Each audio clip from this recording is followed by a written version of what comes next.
शहबाज शरीफ की 27 किलोमीटर पर हुकूमत है। उनकी आवाज़ आंखों और चेहरे पर डर नुमाया है। ये अपनी तैयारी कर लें। रहनुमा PTI शहबाज शरीफ का फैसलाबाद में कारकुनान से खिताब था। चंद दिन में इमरान खान हिकमत अमली सामने रखेंगे।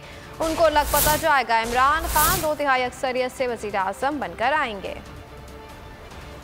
किलोमीटर पे इनकी हुकूमत है तो उनकी आवाज़ में, आंखों पे और चेहरों पे डर नुमाया है। ये तैयारी कर लें, जब खान अपनी स्ट्रेटजी सामने रखेगा अगले चंद दिन में तो इनको लग पता जाएगा। मेरी औकात थोड़ी हो या ज्यादा हो, मैं अपना ज़मीर इमरान खान के खिलाफ नहीं बेचूंगा। जिस दिन इलेक्शन हुए इमरान खान 2/3 अक्सरियत से वज़ीर आज़म बनेगा। मंजिल, रास्ता, जज्बा,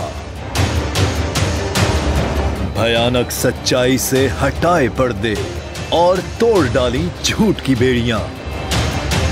सलाखों से डरना कैसा जब चट्टानों ने पाला हो।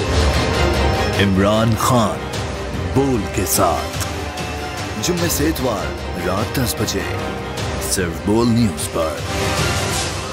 सबसे ज्यादा व्यूज, सबसे ज्यादा रील्स और सबसे ज्यादा रेटिंग के साथ बोल अब भी नंबर 1 पोजीशन पर बरकरार। अगर आपको हमारी ये वीडियो पसंद आई है तो लाइक पर क्लिक कीजिए, सब्सक्राइब करें और बेल दबाएं ताकि कोई खबर रह न जाए।